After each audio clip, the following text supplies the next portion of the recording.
Berikut ini adalah seri doa pagi dari Revival Morning Call. Kami yakin akan menambah iman Anda dan membawa Anda kepada pengenalan akan Tuhan lebih lagi. Selamat menikmati.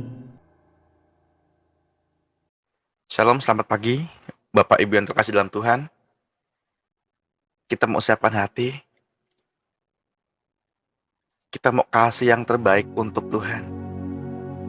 Mari kita siapkan hati. Kita mau membawa persembahan. Hati Bapak Ibu, waktu Bapak Ibu, cinta Bapak Ibu.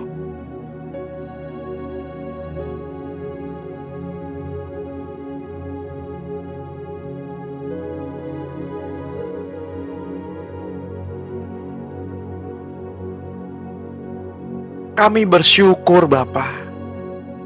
Kami bersyukur Tuhan. Kami bersyukur Roh Kudus. Karena salib-Mu kami mampu. Karena salib-Mu kami ada hingga saat ini. Karena salib-Mu kami masih bisa berdiri. Karena salib-Mu kami masih diizinkan untuk menyembah. Kami bersyukur Tuhan. Semua karena Engkau. Semua hanya tentang-Mu Tuhan. Hanya tentang-Mu.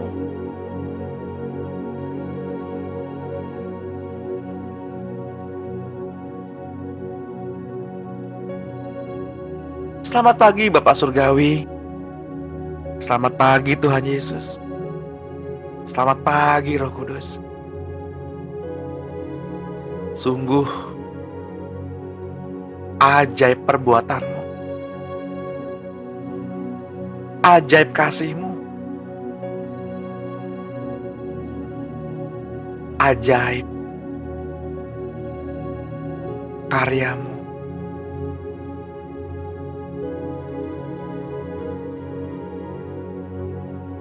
Kami bersyukur.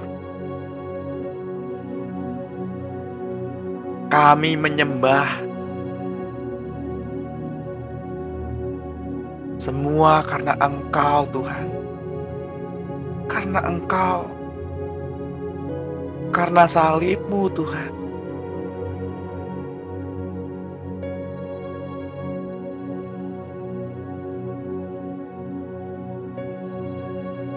Bapak Ibu yang terkasih di dalam Tuhan, Allah yang kita sembah adalah Roh. Barang siapa menyembah Dia, harus menyembahnya dalam roh dan kebenaran.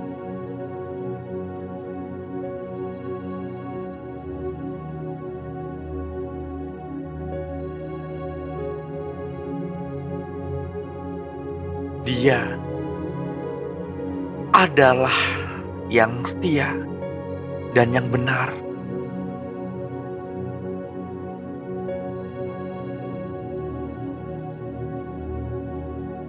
Ketika Bapak Ibu menerima Tuhan Yesus masuk dalam hati,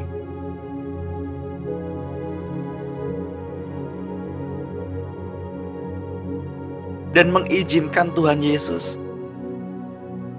untuk mengambil akses penuh di dalam kehidupan Bapak Ibu dan saya, membiarkan Roh Kudus mengambil akses penuh di dalam kehidupan kita. Kita tinggal di dalam kebenaran. Allah menghendaki penyembah-penyembah demikian.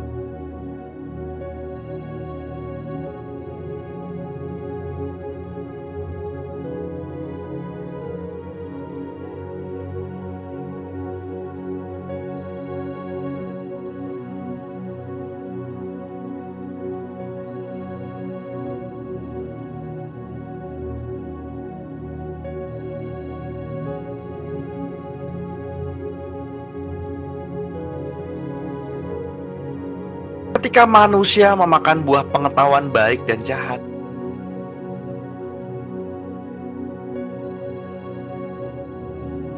manusia kehilangan hubungan dengan Tuhan. Terputusnya hubungan antara manusia dengan Tuhan menyebabkan manusia tidak dapat menyembah dalam roh dan kebenaran.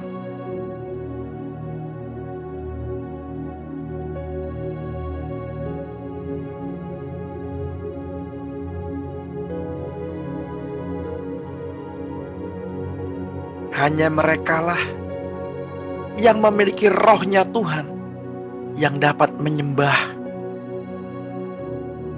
dalam roh dan kebenaran. Penyembahan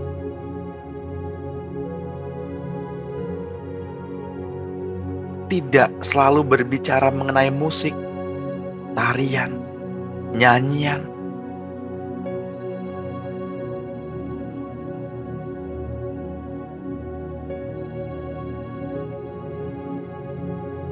Penyembahan adalah sesuatu yang sakral. Penyembahan adalah sesuatu yang dalam. Penyembahan adalah keintiman. Penyembahan adalah hubungan.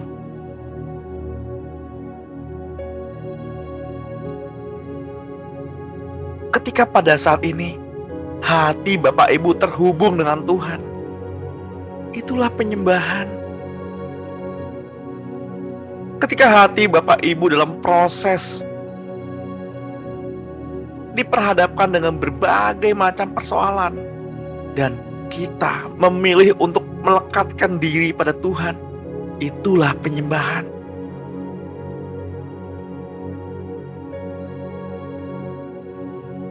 Penyembahan tidak berbicara mengenai gedung gereja. Penyembahan berbicara mengenai gereja, yaitu tubuh Bapak Ibu dan saya.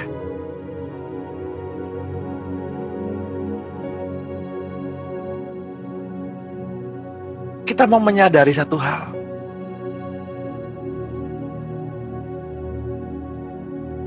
bahwa penyembahan itu terjadi karena dua arah.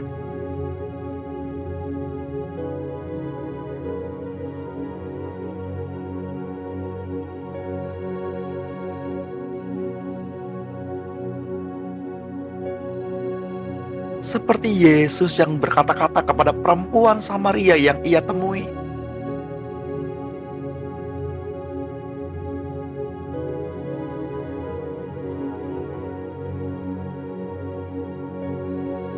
Kami menyembah apa yang kami kenal. Kami tidak menyembah apa yang tidak kami kenal.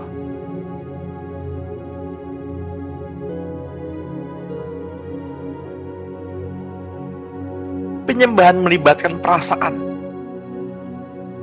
melibatkan emosi. Penyembahan adalah menu utama dalam sebuah ibadah. Seperti Maria yang duduk di bawah kaki Yesus, itulah penyembahan. Terkoneksi dengan Tuhan, itulah penyembahan.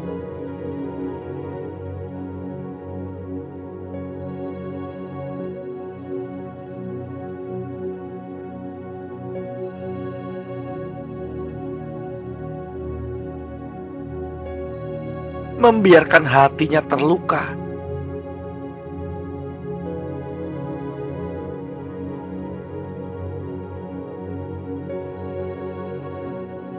mengalah,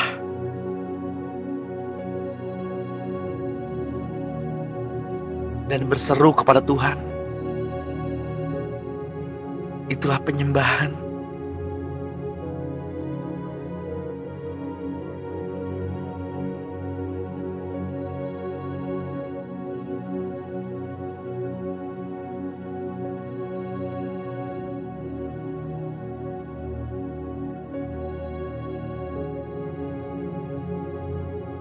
membiarkan Tuhan menguasai isi hati, mengizinkan Tuhan menguasai hidup,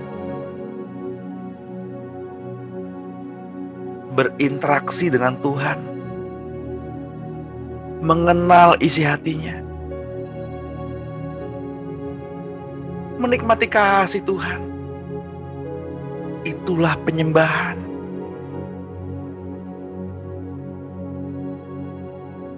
Mari datang kepada Tuhan dengan hati yang rindu,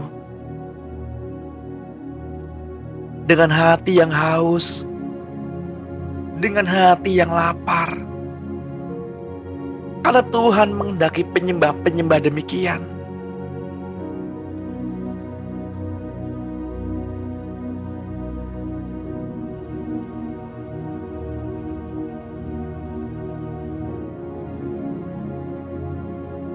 Siapapun di antara Bapak Ibu pada pagi hari ini yang datang dengan perasaan hati yang masih tidak nyaman, izinkan saya berdoa agar kita layak, agar kita dapat dengan utuh menikmati kasih dengan Tuhan.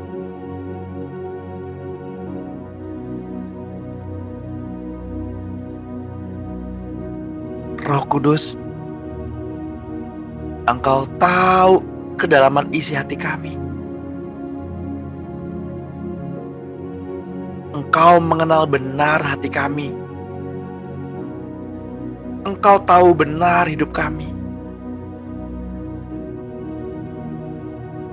Kiranya Roh Kudus, jika ada di antara kami, atau siapapun yang mendengar doa pada pagi hari ini, yang hatinya bermasalah, yang hatinya penuh luka,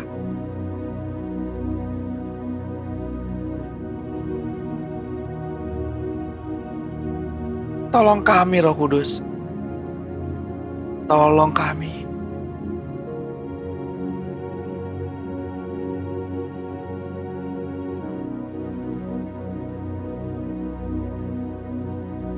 Agar luka-luka itu terlebih dahulu dipulihkan. Agar luka-luka itu disempurnakan.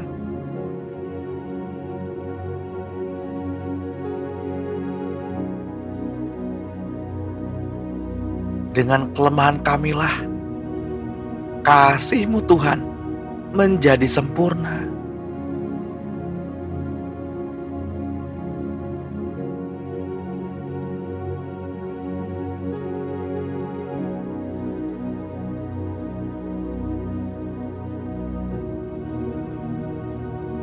Karena Engkau Tuhan, karena Engkau Tuhan, semua hanya tentang-Mu. Izinkan Roh Kudus membebat luka hatimu. Izinkan Roh Kudus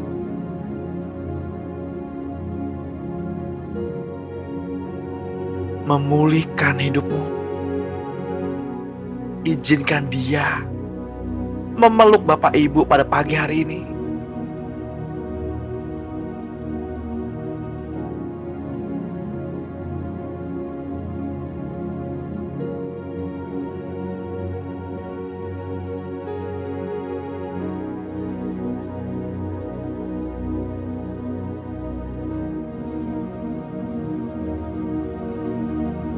Yang pagi hari ini tiba-tiba kangen sama mamanya, kangen sama ibunya.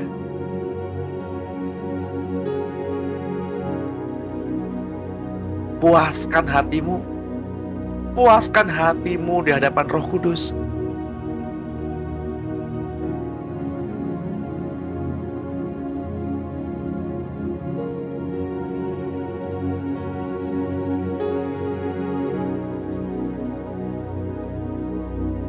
Ini waktumu Roh Kudus. Silakan puaskan hatimu di dalam kehidupan kami.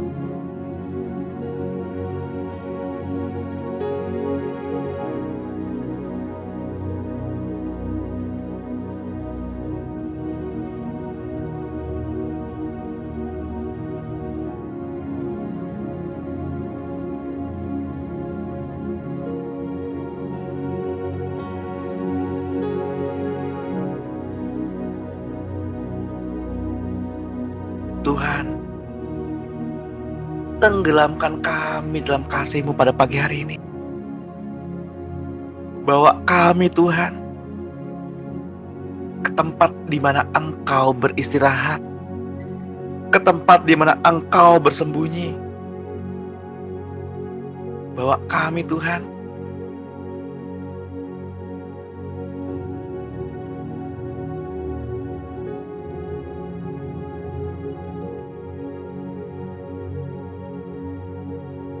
kasih-Mu Tuhan yang menenggelamkan kami, cinta-Mu Tuhan yang menenggelamkan kami,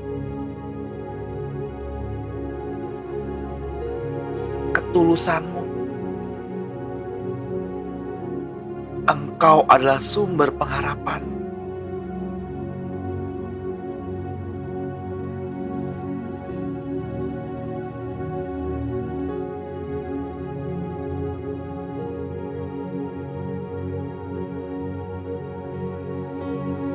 Karena salib-Mu Tuhan, kami dapat hidup.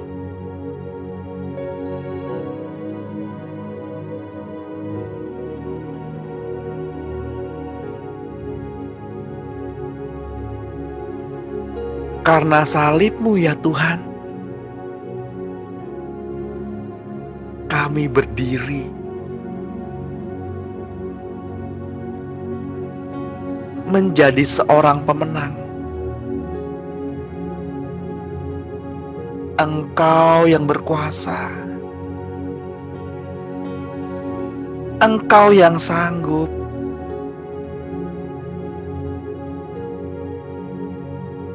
Mari masuk, tinggallah, bertahtalah di dalam kehidupan kami.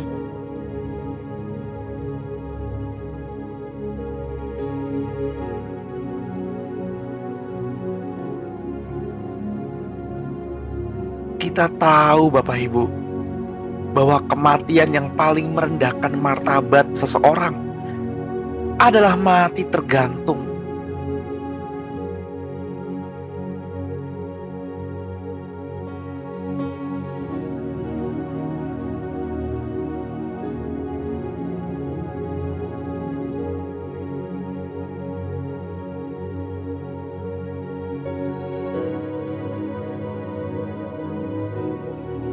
Hal ini umum adanya. Karena siapapun yang mati tergantung,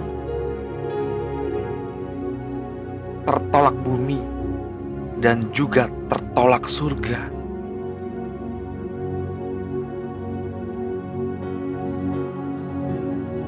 Tidak ada orang yang mau mati tergantung.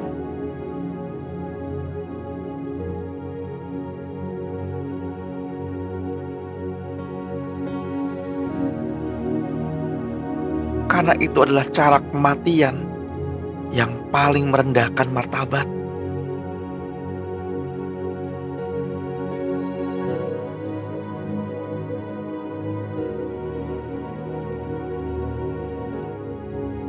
Tetapi justru itu cara mati yang dipilih untuk kematian Yesus.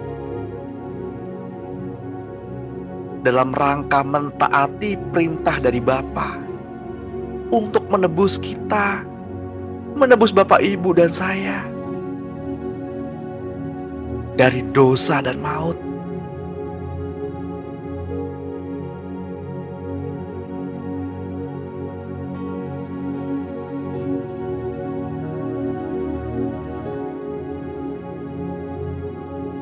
Ketika Tuhan Allah merencanakan penciptaan manusia, mereka memutuskan bahwa manusia harus disempurnakan melalui penderitaan dari anaknya yang tersulung.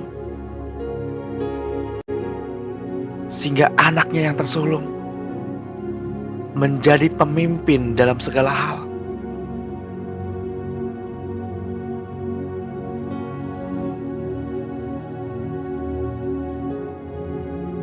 Mereka semua diatur dalam hal yang membuat semua makhluk ciptaannya memahami tujuan Allah. Bapak Ibu yang terkasih, di dalam Tuhan. Bapa inginkan agar ini semua untuk mematangkan semua makhluk ciptaannya di atas bumi. Tepat seperti yang dialami bangsa Israel dalam perjalanan dari Mesir ke Kanaan. Mereka menjadi bahan pelajaran generasi demi generasi hingga saat ini.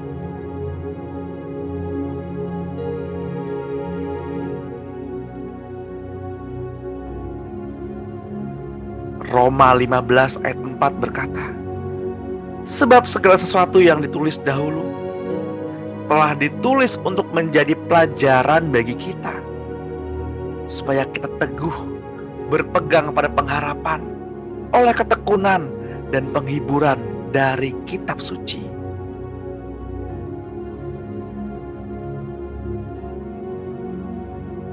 Manusia sudah demikian kedagingannya, sehingga tidak mampu mengerti maksud yang mulia dari Tuhan kita, Yesus Kristus, dalam membangun kerajaan Allah.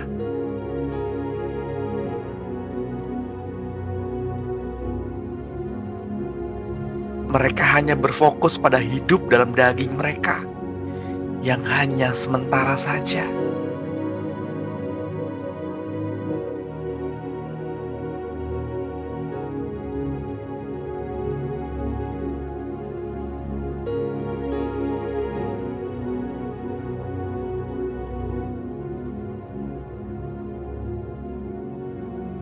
Sekarang dapat kita mengerti bahwa tujuan Bapak, Ibu, dan saya dimuridkan bukan hanya untuk dunia ini saja, melainkan untuk kehidupan masa yang akan datang, kehidupan yang kekal.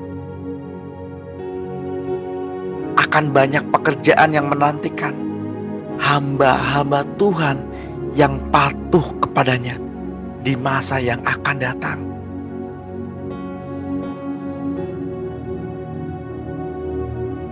Hamba Tuhan bukan mereka yang berbicara di depan umum, bukan hanya mereka yang berdiri di mimbar,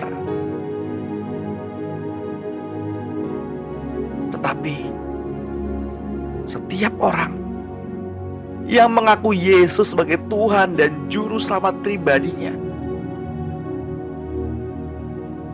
Status Bapak, Ibu, dan saya ketika mengakui Tuhan Yesus sebagai Tuhan dan Raja, status Bapak Ibu sudah diangkat menjadi imam yang berkerajaan. Kita semua adalah hamba Tuhan.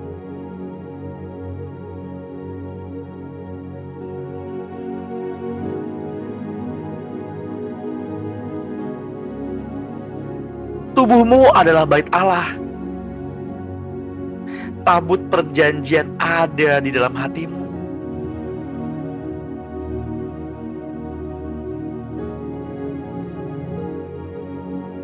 Ketika seseorang ingin berjumpa dengan Allah, harus melalui imam. Dan imam itu adalah Bapak, Ibu, dan saya.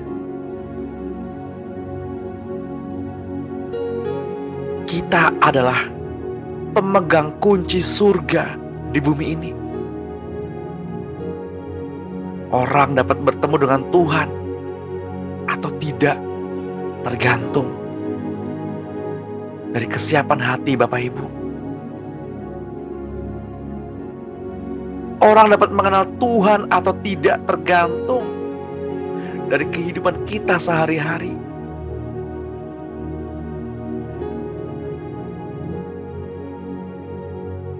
Karena Bapak, Ibu, dan saya mencerminkan kemuliaan Tuhan dengan wajah yang tidak terselubung.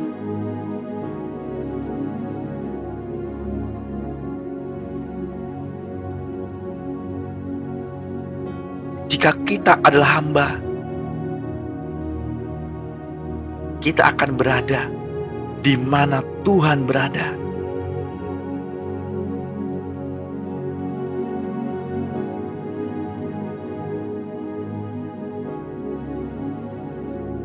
Bukan mereka yang dapat berkata-kata dalam bahasa malaikat. Bukan mereka yang penuh dengan urapan kesembuhan. Bukan juga mereka yang dapat mengusir setan, dapat bernubuat, mengadakan banyak mukjizat. Tapi mereka yang hatinya melekat pada Tuhan, itulah yang Tuhan kehendaki.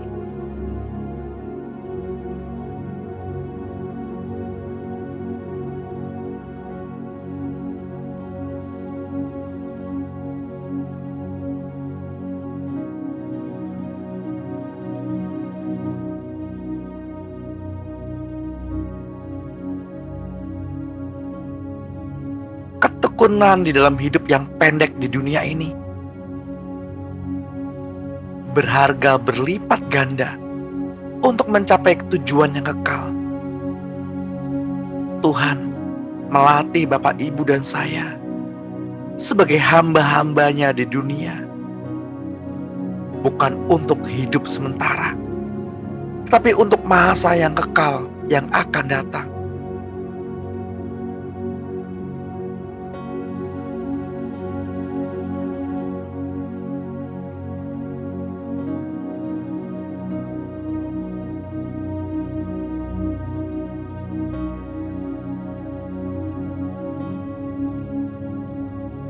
Kematian Yesus Kristus di kayu salib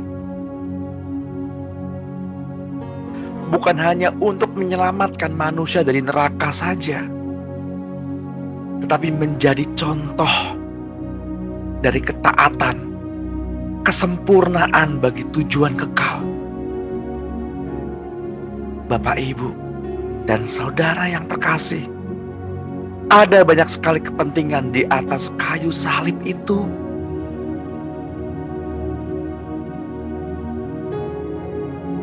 Efesus 3 ayat 9. Kepadaku yang paling hina di antara segala orang kudus telah diberikan anugerah ini untuk memberitakan kepada orang-orang bukan Yahudi kekayaan Kristus yang tidak terduga itu, dan untuk membuat semua orang melihat rencana rahasia yang telah berabad-abad tersembunyi dalam Allah untuk menciptakan segala sesuatu, supaya sekarang melalui jemaat diberitahukan berbagai ragam hikmat Allah kepada pemerintah-pemerintah dan penguasa-penguasa di surga sesuai dengan maksud abadi yang telah dilaksanakannya dalam Kristus Yesus Tuhan kita.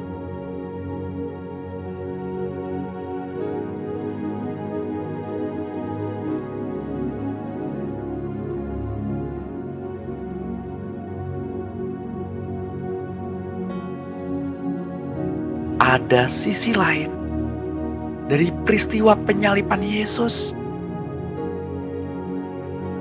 yakni banyak perkara terselesaikan di kayu salib itu.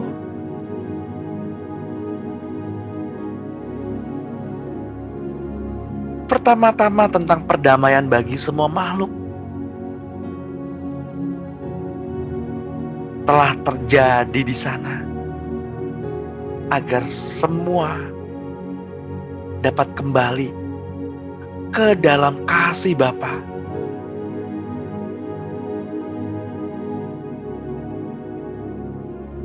Semua kesalahan telah dibayar lunas, telah dibayar sepenuhnya di atas kayu salib.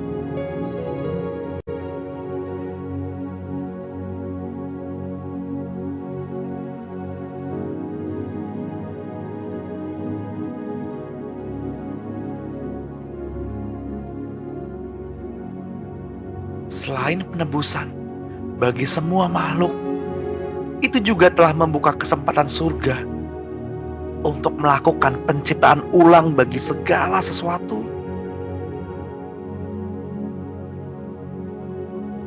Masa pembaruan sudah tiba. Tuhan akan memperbaharui segala sesuatu.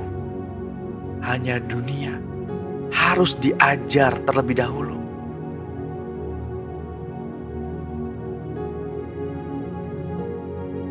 Tuhan tidak dapat menghancurkan dunia begitu saja tanpa memberi kesempatan kedua.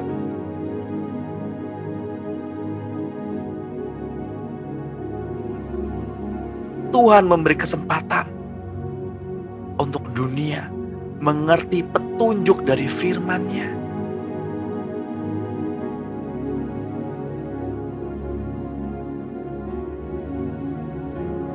Efesus 1 ayat 9. Sebab Ia telah menyatakan rahasia kehendak-Nya kepada kita.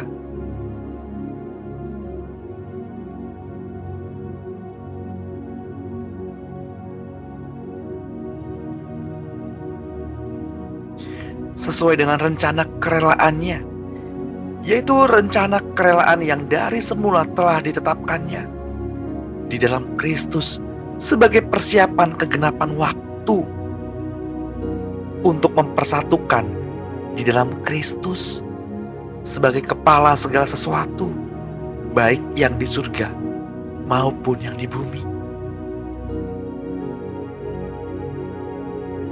Salib memulai paragraf baru bagi kemajuan surga.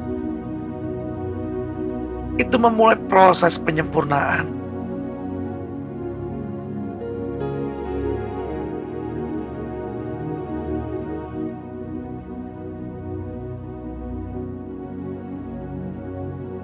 Penyempurnaan Kristus untuk menjadi Tuhan yang amat mulia. Perkawinannya akan menandai suatu kejadian besar di surga. Masih banyak yang harus dibuat lengkap di surga. Manusia adalah salah satu bagian dari rencana kerajaan yang mulia itu.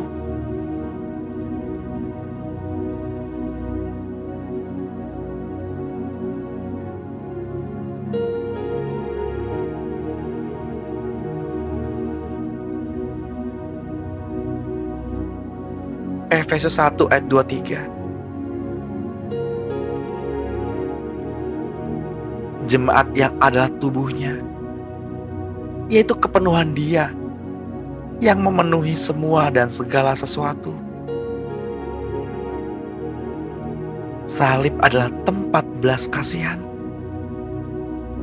di mana Tuhan melenyapkan kutuk atas semua makhluk di muka bumi. Tuhan mau membersihkan semua kekacauan dengan membayarkan hutang-hutang di atas kayu salib. Karena itu, tidak ada lagi penghukuman bagi mereka yang berada dalam Kristus Yesus. Namun di luar Kristus Yesus, kutuk telah berubah menjadi murka.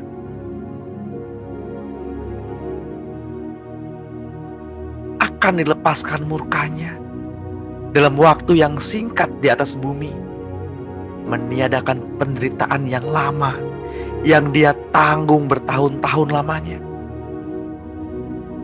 Kali ini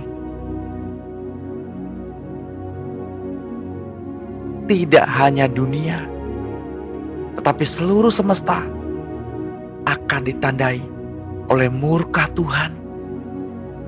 Manusia akan melihat hasil dari perbuatan mereka pada waktunya.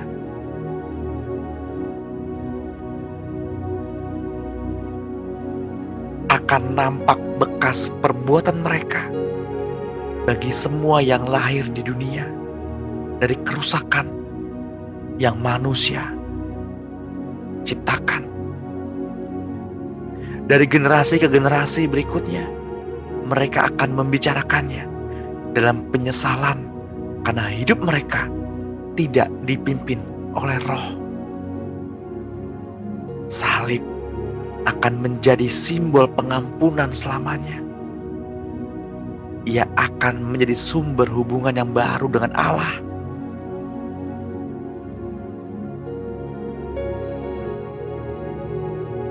Wahyu 14 ayat 19. Lalu malaikat itu mengayunkan sabitnya ke atas bumi dan memotong buah pohon anggur di bumi dan melemparkannya ke dalam gilingan besar, yaitu murka Allah. Satu dari keempat makhluk itu memberikan kepada ketujuh malaikat itu 7 cawan dari emas yang penuh berisi murka Allah, yaitu Allah yang hidup selama-lamanya.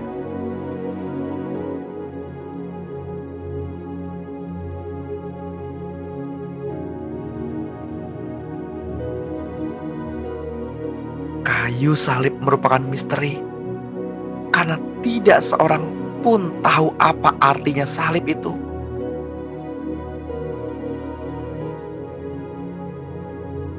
Mereka tidak mengerti harga sesungguhnya. Salib adalah pembayaran lunas untuk semua dosa dan kutuk di seluruh alam semesta.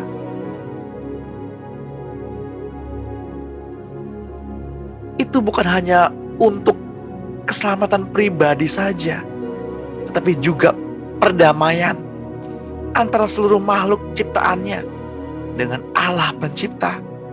Dan karena manusia mewakili seluruh bumi, itu juga lambang perdamaian dunia, bahkan surga dengan Allah.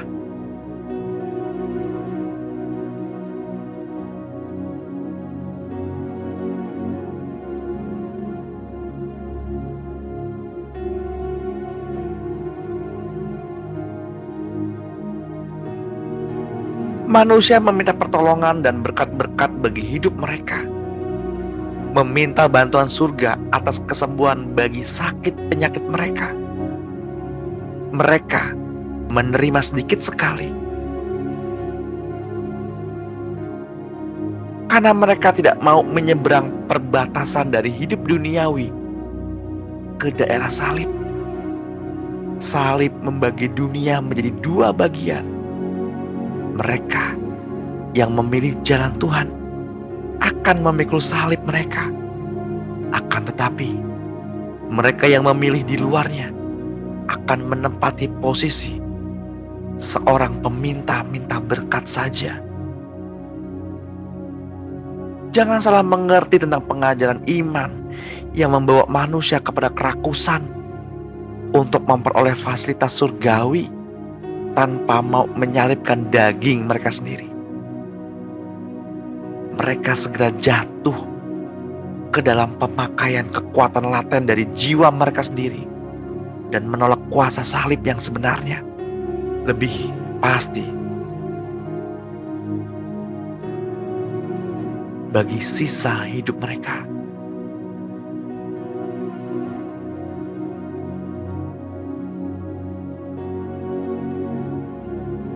Kuasa kebangkitan datang karena hidup yang disalibkan di kayu salib. Kematiannya membuat Bapak, Ibu, dan saya menjadi hidup. Ia mati agar kita hidup.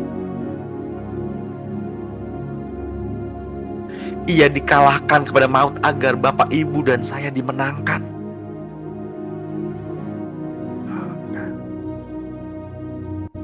Engkau sungguh baik.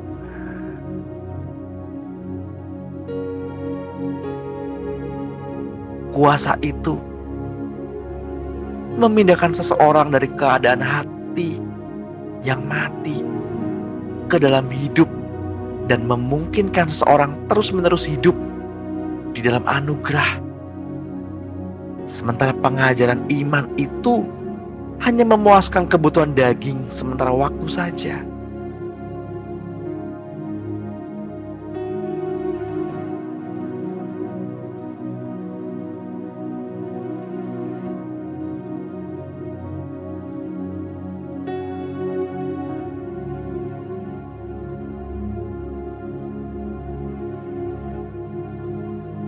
Satu Timotius 4 ayat 6.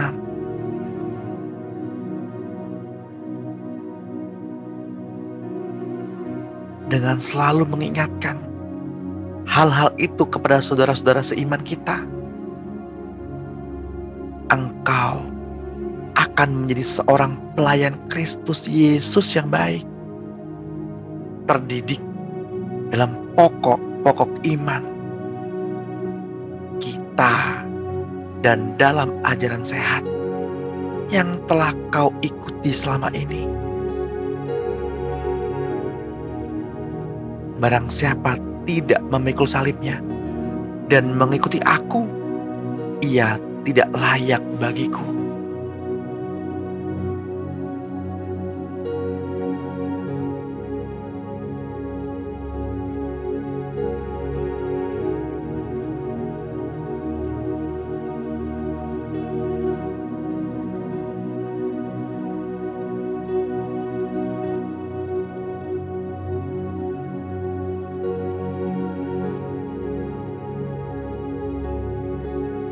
Sangkal diri, pikul salib.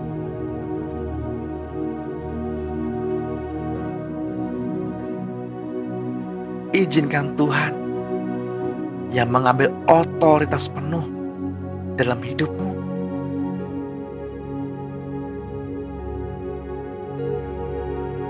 Ketika kita sulit sekali melihat Yesus di dalam setiap perkara, sulit melihat Yesus pada semua orang,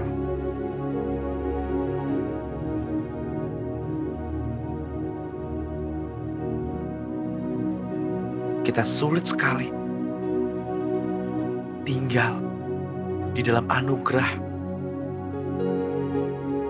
Tapi mereka yang mau memikul salib mudah melihat kasih Yesus.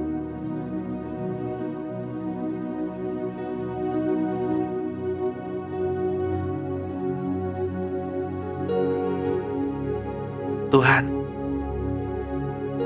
ini kami umat-Mu. Ajari kami Tuhan untuk melihat pribadi-Mu, untuk melihat hati-Mu Tuhan dalam segala perkara.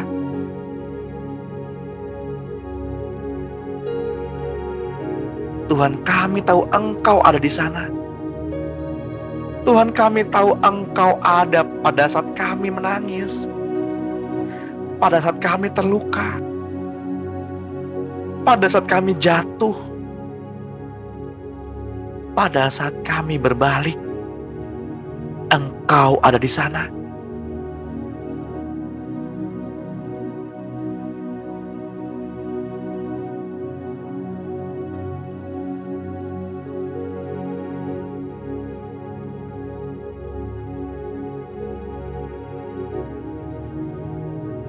Tuhan tidak mengingat-ingat lagi kesalahanmu.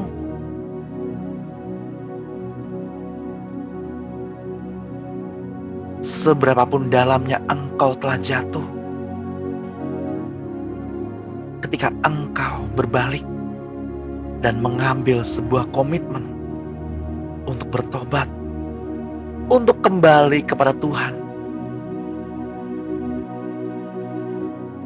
maka dosamu sudah diampuni. Ya, dosamu sudah diampuni.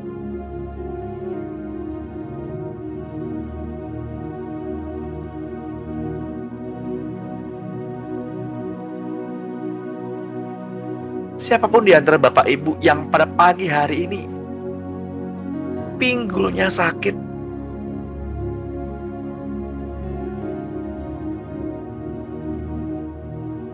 yang pinggulnya sakit, pegang bagian yang sakitnya.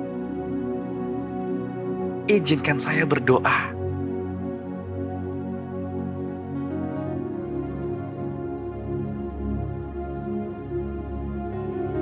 Di dalam nama Tuhan Yesus, bagian yang sakit akan terasa hangat.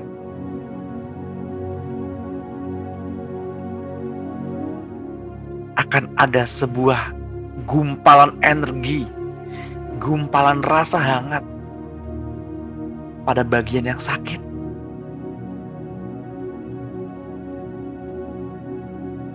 Dan jadilah pulih saat ini di dalam nama Tuhan Yesus.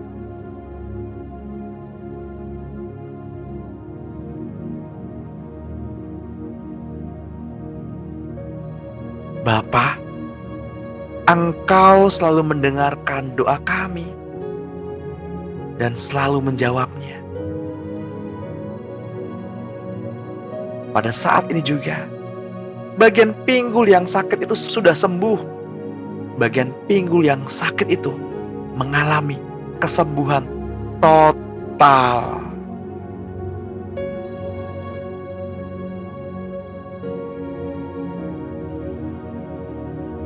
Yang pusing-pusing,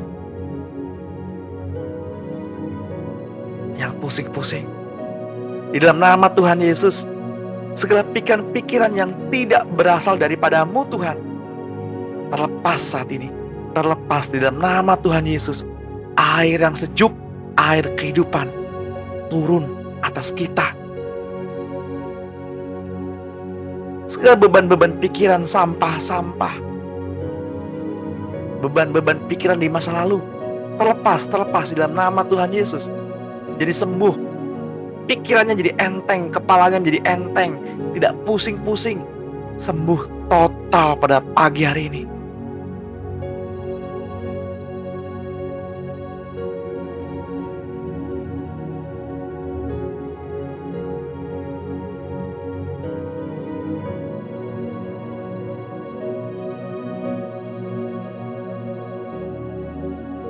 Yang sakit di bagian tenggorokan,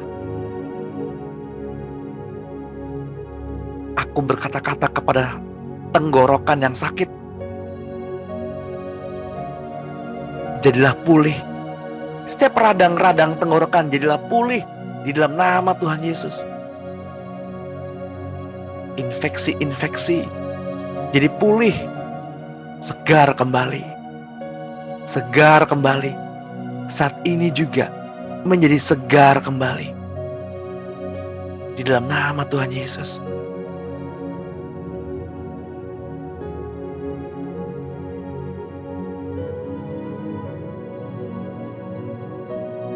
Yang terbeban berat karena ada beban, ada persoalan dengan kerabatnya, lepaskanlah pengampunan, maka dosamu akan diampuni. Bebanmu diangkat daripadamu dan engkau akan mengalami kesejukan.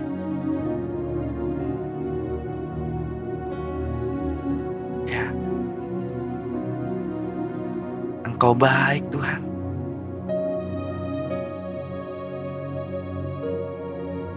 Apapun bagian yang sakit pada pagi hari ini, pegang bagian yang sakit.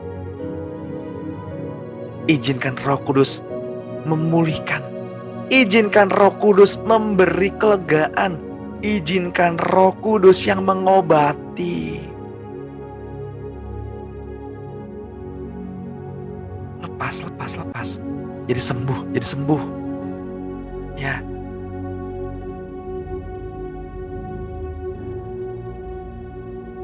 Jantung yang suka berdebar jadi normal. Pagi hari ini menjadi normal kembali.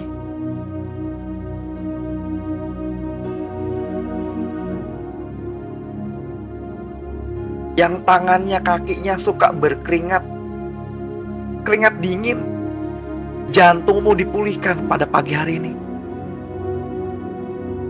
Saluran-saluran, organ-organ tubuhmu dipulihkan.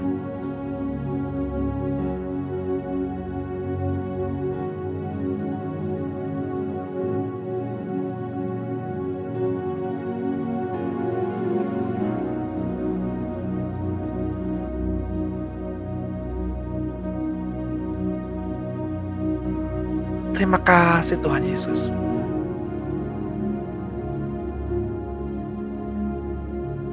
Berbicaralah di dalam hati kami masing-masing. Rahasia-rahasia yang tidak terungkap.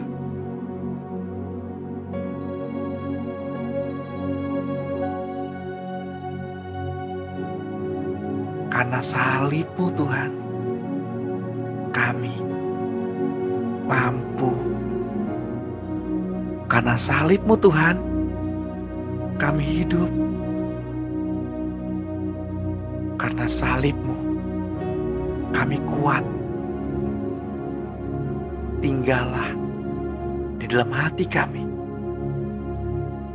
Tinggallah di dalam hidup kami.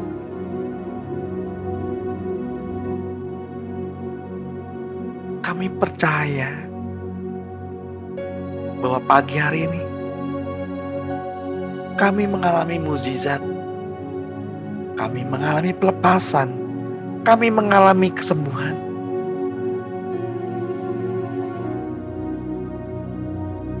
Kami sudah menerima berkat dari-Mu Tuhan.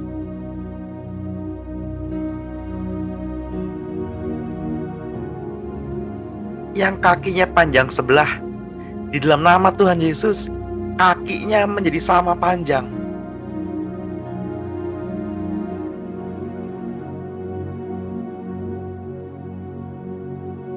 Yang tangannya panjang sebelah, di dalam nama Tuhan Yesus, tangannya menjadi sama panjang. Yang tulang punggungnya bengkok menjadi normal. Menjadi utuh kembali di dalam nama Tuhan Yesus.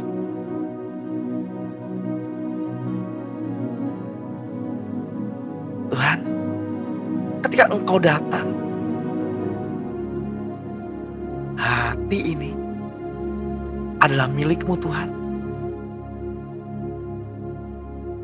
Ketika Engkau datang, Engkau akan temui iman di bumi ini.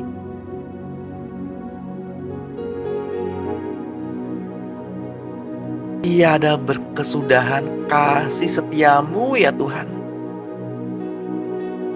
Tiada berkesudahan. Kami sudah menerimanya pada pagi hari ini.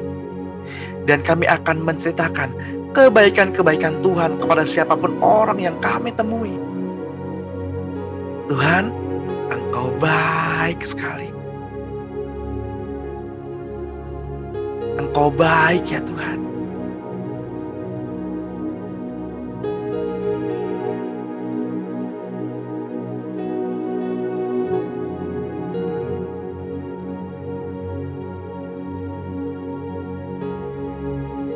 Kudus, kuduslah Engkau Tuhan. Suci, sucilah Engkau Tuhan, Engkau suci. Semua hari ini, semua sesi pada pagi hari ini, dari awal hingga saat ini, semua hanya tentang-Mu Tuhan. Hanya tentang Tuhan. Semua kemuliaan hanya bagi-Mu Tuhan. Semua hanya bagi-Mu. Semua hanya Engkau Tuhan. Tidak ada yang lain. Semua hanya Engkau Tuhan yang layak ditinggikan. Terima kasih Bapa Surgawi. Terima kasih Tuhan Yesus. Terima kasih Roh Kudus. Mari Tuhan, kita hadapi hari ini. Kita akhiri tahun ini dengan kasih dan cinta yang datangnya daripada-Mu Tuhan. Mari Tuhan, kita selesaikan hari ini bersama-sama. Bahkan kita akhiri tahun ini bersama-sama. Karena setiap langkah kami diatur oleh-Mu Tuhan. Setiap nafas yang keluar dari tubuh kami, Engkau Tuhan yang mengatur segala sesuatu. Terima kasih Tuhan. Segala kemuliaan hanya bagi-Mu saja sampai selama-lamanya. Di dalam nama Tuhan Yesus. Bapak Ibu yang terkasih, yang diberkati Tuhan, sama-sama kita katakan amin. Amin.